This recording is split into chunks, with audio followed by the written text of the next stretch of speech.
ഈശോ മിശിഹായ്ക്ക് സ്തുതിയായിരിക്കട്ടെ. പ്രിയപ്പെട്ടവരെ, ഞാനിപ്പോൾ നിൽക്കുന്നത് UK ഹെറഫോർഡ് എന്ന സ്ഥലത്ത് ഒരു പള്ളിയുടെ മുന്നിലാണ്. പ്രിയപ്പെട്ടവരെ, എൻ്റെ സ്നേഹമുള്ള ദൈവമക്കളെ, ഇവിടെ വന്നപ്പോൾ എൻ്റെ ഉള്ളിൽ ഇങ്ങനെ ഒരു പ്രേരണ തോന്നി, ദൈവജനത്തോട്, എന്നെ കേൾക്കുന്ന ജനത്തോട് ഒരു വചനം പറയാനായിട്ട്. അതിതാണ് ജെറമിയ പ്രവാചകൻ്റെ പുസ്തകം 12-ാം അധ്യായം 5-ാമത്തെ തിരുവചനം. ദൈവം പറയാണ്, മനുഷ്യനോട് മത്സരിച്ച് നീ തളർന്നാൽ നീ കുതിരകളോട് എങ്ങനെ മത്സരിക്കും? സുരക്ഷിത സ്ഥാനത്ത് നിനക്ക് കാലിടറിയാൽ ജോർദാൻ്റെ വനങ്ങളിൽ നീ എന്തു ചെയ്യും? മനുഷ്യനോട് മത്സരിച്ച് നീ തളർന്നാൽ നീ കുതിരകളോട് എങ്ങനെ മത്സരിക്കും? നീ കുതിരകളോട് മത്സരിക്കേണ്ട വ്യക്തിയാണ്.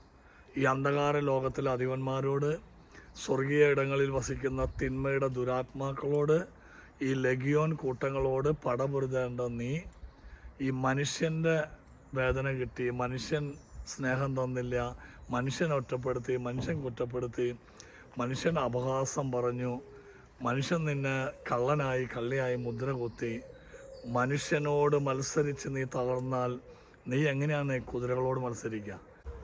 ദൈവം തൻ്റെ മക്കളെ തിരഞ്ഞെടുത്തിരിക്കുന്നത് ഈ പിശാചിനോട് മല്ലിടാനും ഈ ലോകത്തോട് യുദ്ധം ചെയ്യാനും ആ കർത്താവിൻ്റെ സന്നിധിയിൽ സ്വർഗത്തിൽ എത്തിച്ചേരാനൊക്കെ ആയിട്ട് തമ്പുരാൻ തിരഞ്ഞെടുത്തിരിക്കുന്നത്.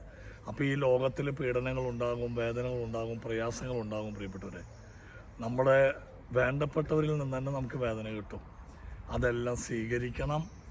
അല്ലാതെ അവിടെയൊക്കെ അസ്വസ്ഥരായി ഇതാ പരസ്പരം കുറ്റപ്പെടുത്തി, ഇപ്പോൾ ഒരു കുടുംബജീവിതത്തിൽ ഭാര്യയും ഭർത്താവുമാണെങ്കിൽ പരസ്പരം വേദന കിട്ടി, കുറ്റപ്പെടുത്തി, ഇതാ അവർ വിവാഹമോചനത്തിൻ്റെ വക്കിലേക്ക് പോയി. ഇതൊന്നല്ല ദൈവം ആഗ്രഹിക്കുന്നത്. ദൈവം നിനക്ക് തരുന്ന ആ സഹനങ്ങൾ സ്വീകരിക്കണം. ഇടുങ്ങിയ വഴിയിലൂടെ നീ സ്വർഗത്തിലെത്തണം. ഇത് കർത്താവിന് വലിയ ഇഷ്ടമാണ്. പ്രിയപ്പെട്ടവരെ, സുരക്ഷിത സ്ഥാനത്ത് നിനക്ക് കാലിടറിയാൽ ജോർദാൻ്റെ വനങ്ങളിൽ നീ എന്ത് ചെയ്യും? ഇപ്പം തമ്പുരാൻ നിനക്ക് തന്നിരിക്കുന്ന ആ സ്ഥലമുണ്ടല്ലോ, ഇപ്പം നീ ആയിരിക്കുന്ന ആ വീട്, ഇപ്പം നീ ആയിരിക്കുന്ന ആ മേഖല, അത് നിൻ്റെ സുരക്ഷിത സ്ഥാനമാണ്. നമുക്ക് അസ്വസ്ഥമായിട്ട് തോന്നിയേക്കാം. അവിടെ നിനക്ക് കാലിടറിയാൽ ഇനി നീ ഒരു വനപ്രദേശത്ത് നിൽക്കേണ്ടി വന്നാലോ? ജോർദാൻ വനങ്ങളിൽ നീ എന്തു ചെയ്യും? ഇതിനേക്കാൾ എന്തെല്ലാം സഹനങ്ങൾ നമ്മുടെ ജീവിതത്തിലുണ്ടാകും. സഭാപ്രാസംഗികൻ 12:1 ഒന്നിലും സന്തോഷം തോന്നുന്നില്ല എന്ന് നീ പറയുന്ന ദുർദിനങ്ങളും വർഷങ്ങളും ആഗമിക്കും മുമ്പ് യൗവനത്തിൽ നിൻ്റെ സ്രഷ്ടാവിനെ സ്മരിക്കുക. യൗവനം എന്ന് വെച്ചാൽ ഇപ്പം നീ തമ്പുരാൻ്റെ മുമ്പിലായിരിക്കുന്നുണ്ടോ? ഇപ്പം നിനക്ക് ഓടി നടക്കാൻ പറ്റുന്നുണ്ടോ? ഇപ്പം നിനക്ക് കുർബാനയ്ക്ക് വരാൻ പറ്റുന്നുണ്ടോ? ഇപ്പം നിനക്ക് ദൈവവേല ചെയ്യാൻ സാധിക്കുന്നുണ്ടോ? ഇത് നിൻ്റെ യൗവന കാലഘട്ടം. ഇപ്പം നീ ദൈവത്തെ സ്മരിക്കണം. ഇനിയൊരു സമയം വരും, കിടപ്പ് രോഗിയാകാം, ഒന്നിലും സന്തോഷം തോന്നുന്നില്ല, ഒന്നിലും ഒരു ഇഷ്ടം തോന്നുന്നില്ല. അങ്ങനെ ഒരവസ്ഥ മനുഷ്യ ജീവിതത്തിൽ സംജാതമായേക്കാം. അതുകൊണ്ട് ദൈവം പറയുക, ഒന്നിലും സന്തോഷം തോന്നുന്നില്ല എന്ന് നീ പറയുന്ന ദുർദിനങ്ങളും വർഷങ്ങളും ആഗമിക്കും മുമ്പ് നിൻ്റെ ഇപ്പോഴത്തെ അവസ്ഥയിൽ നീ ദൈവത്തെ സ്തുതിക്കുക, ദൈവത്തെ സ്മരിക്കുക, കർത്താവിന് വേണ്ടി ജീവിക്കുക. പ്രിയമക്കളെ, തളരാതിരിക്കുക കേട്ടോ. തളർന്ന കരങ്ങളെ ശക്തിപ്പെടുത്തട്ടെ ദൈവം. അതുപോലെ ബലമില്ലാത്ത കാൽമുട്ടുകളെ ബലപ്പെടുത്തട്ടെ. നമുക്ക് നന്ദി പറയാം ഈശോയ്ക്ക്. പരിശുദ്ധ അമ്മ നിങ്ങളൊക്കെ സഹായിക്കട്ടെ.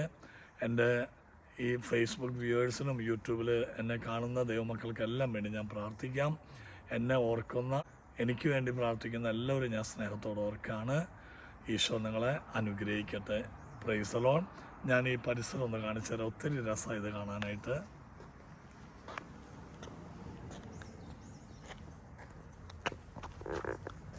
അണ്ട, എന്ത് മനോഹരമായ പള്ളിയാണ്.